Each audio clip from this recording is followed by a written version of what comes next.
Oi gente, tudo bem? Eu sempre fico nessa dúvida, falar oi gente, ou pessoal, ou não sei o que, mas vamos lá. Espero que estejam bem, como eu prometi, essa semana ia lançar 2 vídeos, chega aqui o episódio 3 do Desempresário. Hoje eu vou falar como o governo atrapalhou o meu negócio e que pode atrapalhar o seu também.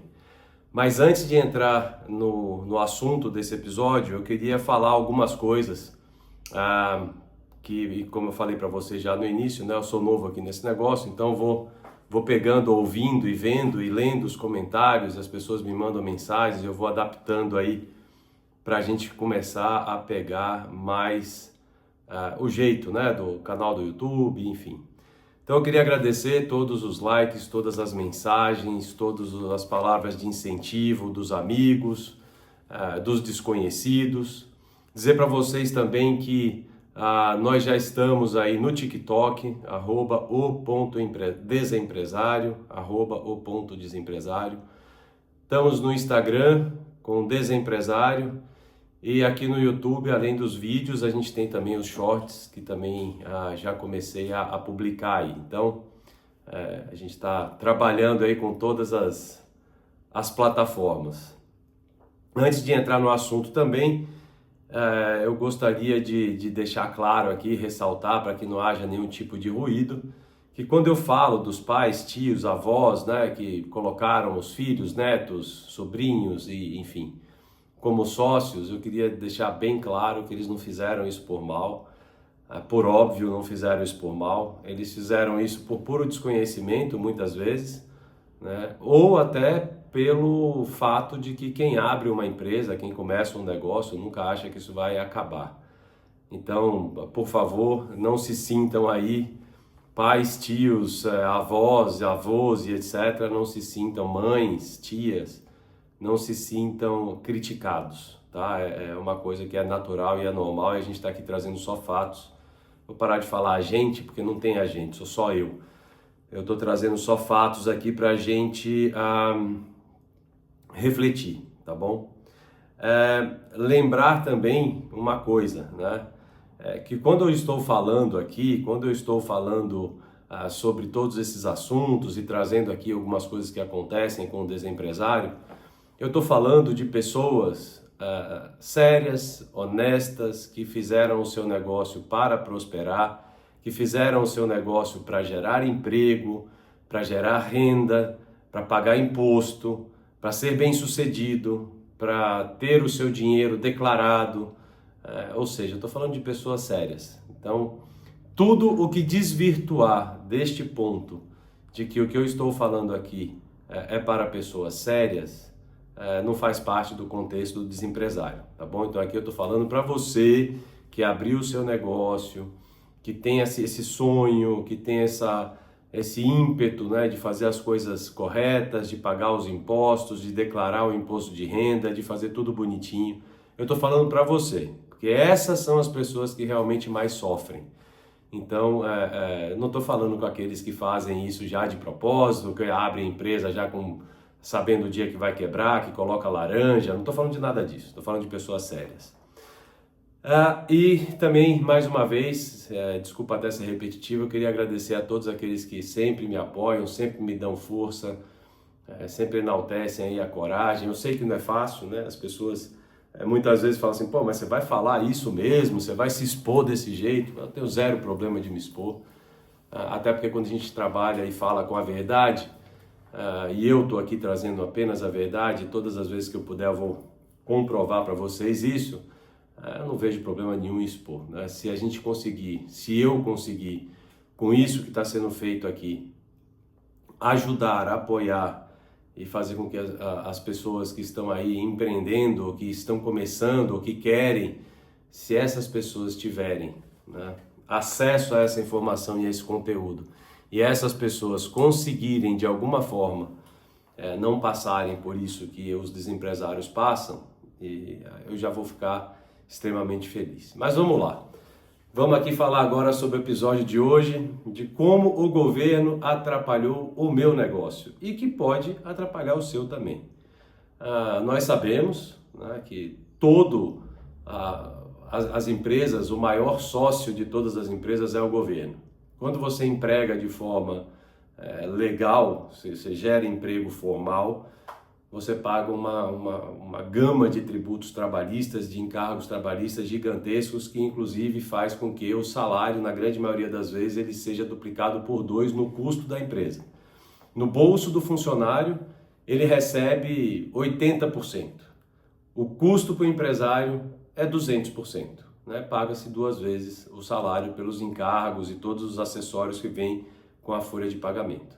Sabemos também que todo o lucro da empresa ele é tributado, e tributado de forma bem salgada, independente do regime tributário que você escolha para sua empresa. Presumido ou lucro real, você vai pagar bastante imposto de renda, PIS, COFINS, contribuição social sobre o lucro líquido e mais os impostos todos que vão aí surgindo ao bel prazer dos governos que têm essa forma, muitas vezes desorganizada, de gastar o dinheiro público.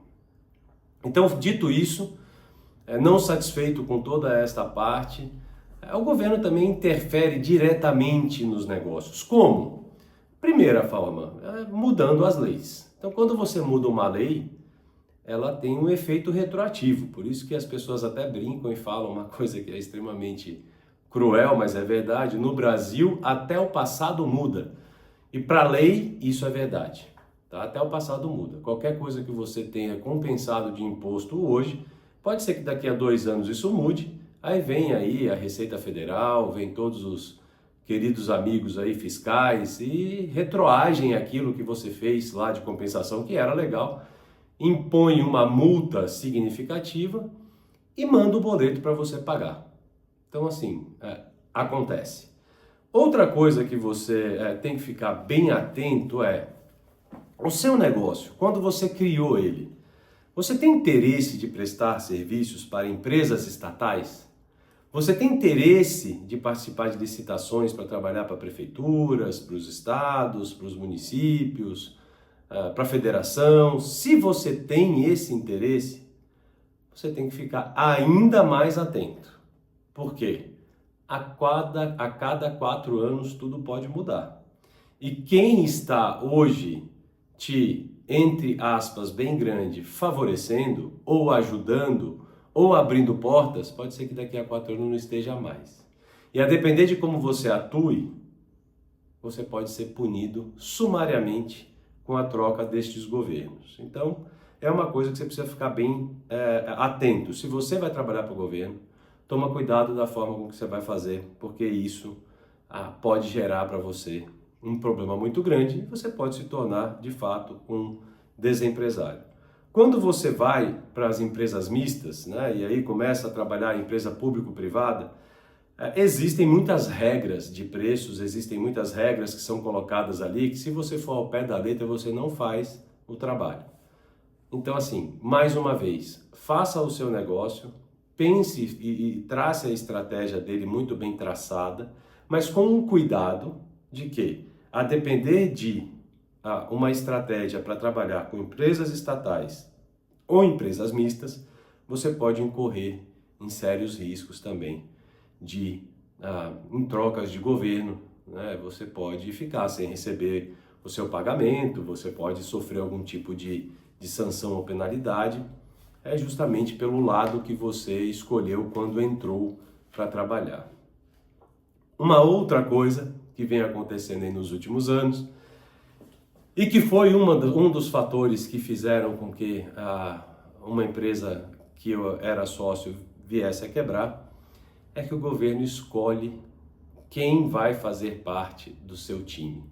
E aí os nomes são os mais diversos e bonitos possíveis, né? O que mais se ouviu falar num passado recente era que o governo escolheu os campeões nacionais. Então eles escolheram empresas grandes, de setores específicos e, por muitas vezes, setores bem necessários, primários para a economia do país, escolhem essas empresas e seus empresários para se tornarem os campeões nacionais e com isso terem algum tipo de benesse.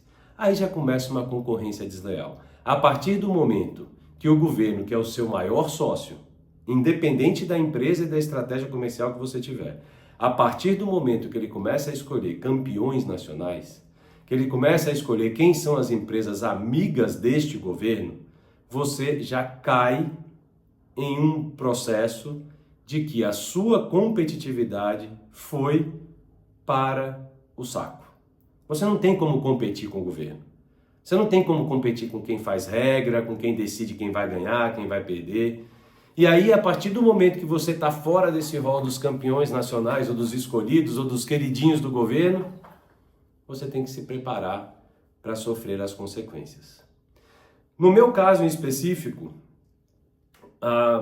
eu tenho aqui algumas coisas para mostrar para vocês, eu espero que seja possível, se não for, depois eu tento editar e publicar.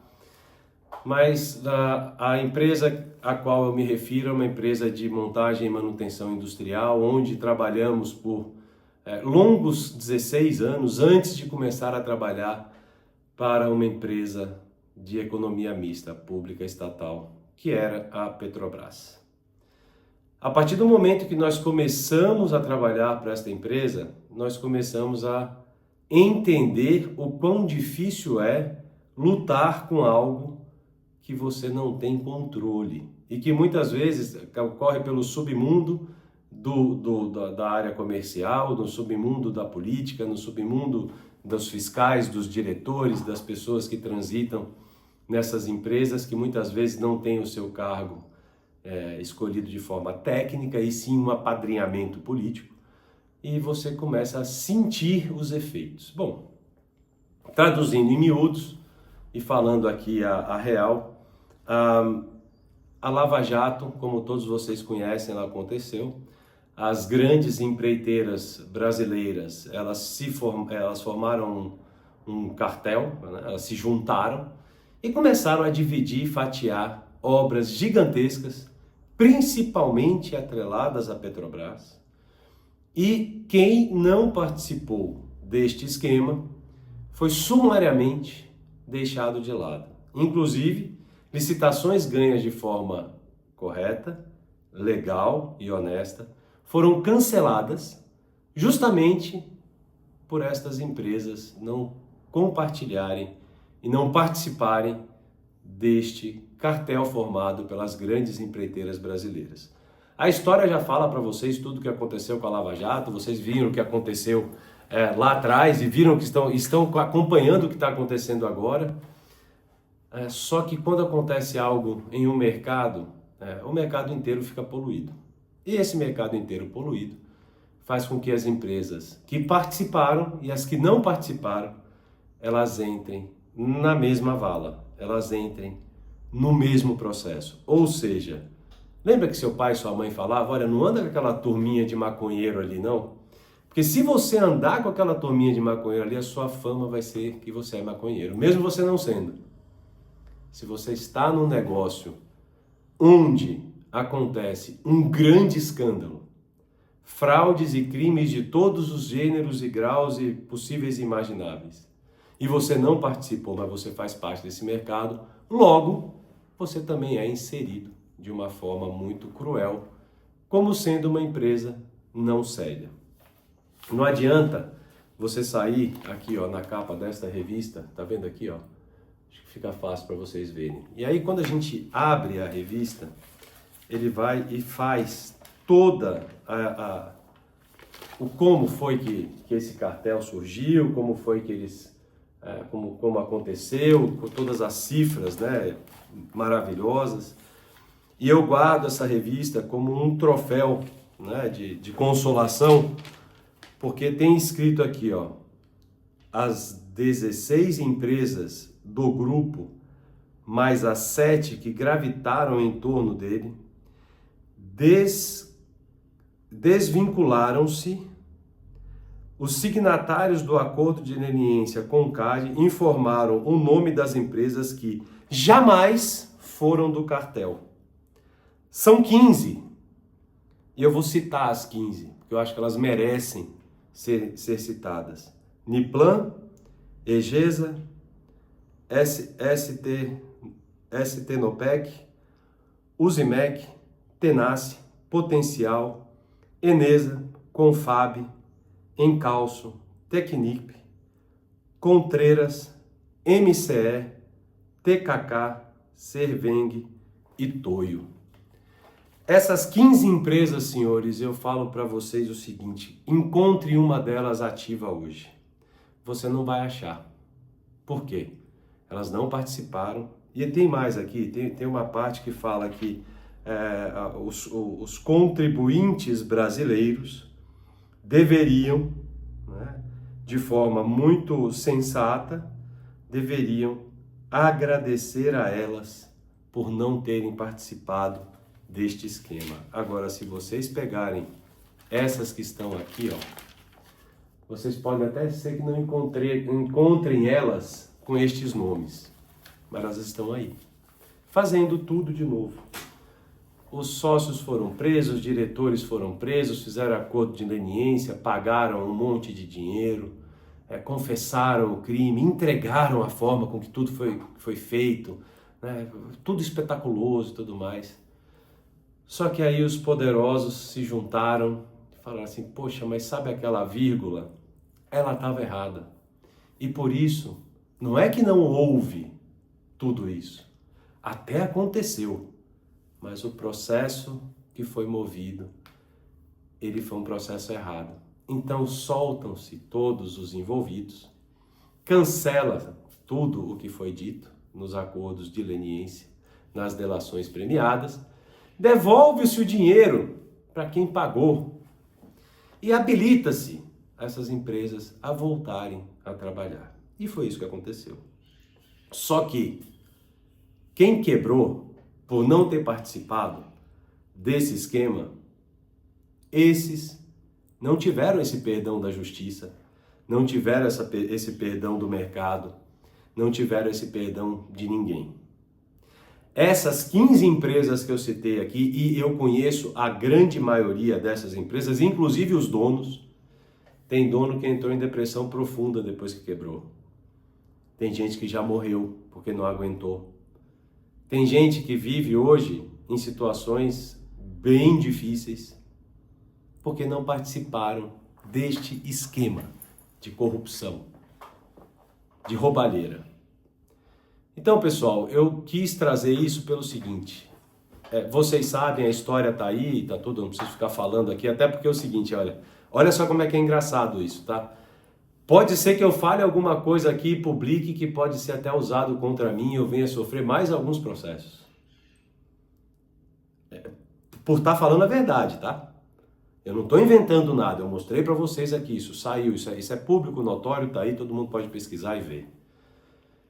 Mas as empresas que não participaram desse esquema da Lava Jato, elas quebraram.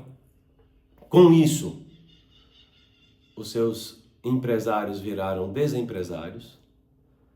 Os que foram condenados lá atrás, que confessaram os crimes, foram presos e pagaram e devolveram dinheiro, estão todos soltos, recebendo o valor dos acordos de leniência feito de volta e operando no mercado mais uma vez.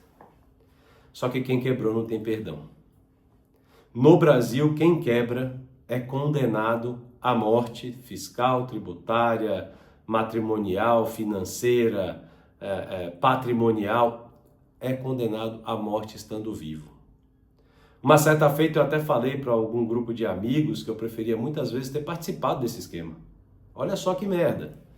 Eu preferia ter participado desse esquema, ter feito toda a delação, ter pago tudo e a empresa não ter quebrado e agora está solto, com o dinheiro de volta, com a vida de volta.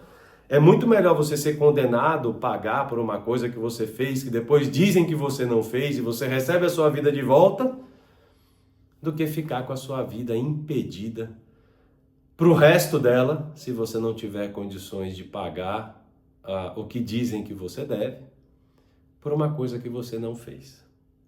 E este é a minha história, este é o meu exemplo. E eu conheço dezenas de exemplos iguais, de diversos tipos de mercados diferentes, que tiveram o mesmo fim por não participarem de um esquema que colocam-se, olha só, quem vai para frente da televisão, da capa do jornal, da revista, Quem é sempre?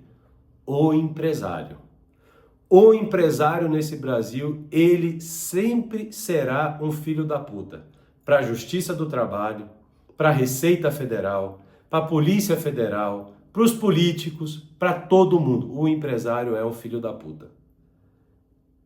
Só que este caso específico que eu estou falando para vocês, da Lava Jato, não foram os empresários que se juntaram e tiveram uma ideia maravilhosa de fazer um esquema de corrupção bilionário e falar assim, governo maravilhoso, eu tenho essa ideia, vamos fazer isso que a gente vai ganhar muito dinheiro junto. Não foram os empresários, pessoal. Foi o governo. Os campeões nacionais não foram os empresários maravilhosos que se acham campeões da porra toda, que chegaram lá e falaram, vamos criar essa merda aqui, vamos ser campeão nacional, vamos ter privilégio com o BNDES, com os bancos estatais, vamos exportar com subsídio, vamos importar com subsídio, vamos fazer uma... Não foram os empresários que fizeram isso, gente. Foi o governo. Só que na hora de pagar a conta, quem paga a conta é o empresário. Quem é o grande vilão da história é o empresário. Então, resumindo essa história, cuidado quando você for fazer uma empresa, for abrir uma empresa, for criar um negócio, cuidado. Cuidado porque pode ser que um dia uma mente brilhante dentro do governo fale assim, porra, e se a gente fizesse isso? Porra, mas a gente não pode fazer porque a gente é governo, não tem problema, vamos chamar meia dúzia de empresário que quer ganhar dinheiro e vamos trazer para aqui, vamos fazer junto com eles e pá, vai dar tudo certo. E é assim que na grande maioria das vezes acontece.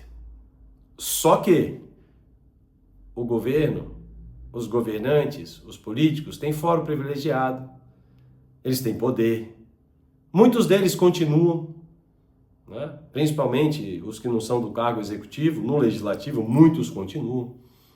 E com todo esse poder, influência e etc. que existe dentro do país, não é só do Brasil, é do mundo inteiro, mas aqui é muito mais descarado do que nos outros lugares, eles conseguem, por muitas vezes, saírem ilesos. Só que nós não saímos ilesos não, pessoal. A gente paga. E paga caro. Paga no nível de você querer tirar a sua vida e continuar com ela e não conseguir. E quando eu falo continuar com a vida, é ter uma vida digna, é poder ter uma conta no banco no seu nome e pagar uma porra de um boleto do plano de saúde. Hoje a Justiça do Trabalho, ela não bloqueia o dinheiro da sua conta, ela bloqueia a sua conta. Você não consegue usar o cheque especial para pagar uma conta. Você não consegue abastecer um carro que nem é seu mais, porque você não tem mais carro, não tem porra nenhuma no seu nome. Ou você aluga, ou está no nome de um amigo, ou está no nome da esposa, do pai, da mãe, de quem for. Então existe uma fomentação muito grande deste país se tornar um grande laranjal. Porque, como eu já falei para vocês no início, mais de 70% das empresas existentes hoje, elas vão quebrar, é questão de tempo. Quem não conseguir enxergar isso, vender antes, sair bem saído, fazer a coisa bem feita, vai quebrar. E aí essa será a sua realidade. Então, gente, já caminhando aqui para o encerramento desse vídeo, deste episódio, o episódio 3 do Desempresário, esse é o episódio de como o governo atrapalha ainda mais a sua vida. Como ele pode ajudar você a se tornar um desempresário? E ele faz isso, ó, lixando unha, meus amigos. Porque para ele não pega nada. No final, o que ele quer é aquela pilha que nós já vimos aí por diversas vezes nos jornais, de dinheiro vivo, que os bancos são coniventes, tá? Os bancos também são coniventes. Não venha falar para mim, hoje, se você, cidadão comum, for no banco querer tirar 5 mil reais, você vai ter que dizer para quê? Da onde vem o dinheiro, para que você quer usar 5 mil reais? Como é que os caras conseguem sacar bilhões em espécie? Como isso acontece? Eu não sei. Gostaria que alguém me respondesse, porque eu não sei. Esse episódio foi para falar para vocês sobre isso. Como o governo atrapalha de forma significativa à sua vida, o seu negócio e podendo inclusive te dar um empurrão bem grande para você se tornar um desempresário. Eu muitas vezes dou risada aqui, mas não é de felicidade não, gente. É de nervoso mesmo, é de desgosto, é de raiva, é de todos aqueles sentimentos que eu falei para vocês que em alguns momentos isso iria aparecer. Eu tenho certeza que você aí, que está do outro lado, me ouvindo, já passou por uma coisa parecida com isso. Já se sentiu impotente, já se sentiu injustiçado. E o pior de tudo é você ainda de vez em quando estar em roda de amigos, você ter que ouvir de amigo que te conhece, que sabe do problema, e falar assim, mas você deve. Devo o caralho, meu amigo. Eu devo por ser sério. Eu devo por não ter participado do esquema. Eu devo por, na época que isso aconteceu, eu ter falado, não vou participar. E todos os sócios da empresa, e o meu pai, que era dono da empresa, falar, nós não fizemos a empresa para isso. Nós fizemos a empresa com um propósito, e nós não vamos desvirtuar do propósito dela. Mal sabíamos que esse desejo de ser sério, de seguir um propósito, de ser idôneo, de ser correto, nos levaria para onde nós estamos hoje. Não nos arrependemos disso. Não nos arrependemos. Prefiro muitas vezes ter a justiça do trabalho fazendo o que faz com a minha vida do que ter uma ação criminal, uma passagem pela cadeia, Polícia Federal, japonês da Federal, vocês lembram disso, batendo na minha porta. Nunca tivemos isso. Nunca tivemos isso, porque nunca fizemos nada errado.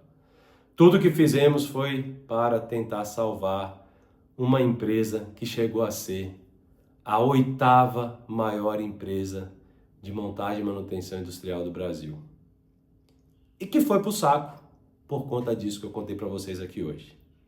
Gente, semana que vem tem mais. Vou aí possivelmente falar sobre o que é a sua vocação, né? Ou você ser CLT pro resto da vida, ou você abrir uma empresa. Pode ser que isso mude, pode ser que eu fale sobre outra coisa. Tem muita gente me pedindo para falar sobre a casa própria, o bem de família, como é que funciona, como é que não funciona, porque eu comentei isso em algum episódio. Então assim, pode ser que eu fale sobre outro tema, mas por hoje foi isso. Eu espero que vocês tirem bastante proveito, siga a gente aí nas redes sociais, dá o seu like, compartilha, manda para os amigos e é isso. Sigamos firme, forte, com o propósito que eu tenho muito claro de trazer para vocês aqui histórias reais, a minha principalmente, trazendo comprovações dessa história e acima de tudo, trazendo para você a oportunidade de pensar, refletir e talvez não chegar a se tornar um desempresário. Grande abraço para todos vocês, espero vê-los em breve. Tchau, tchau.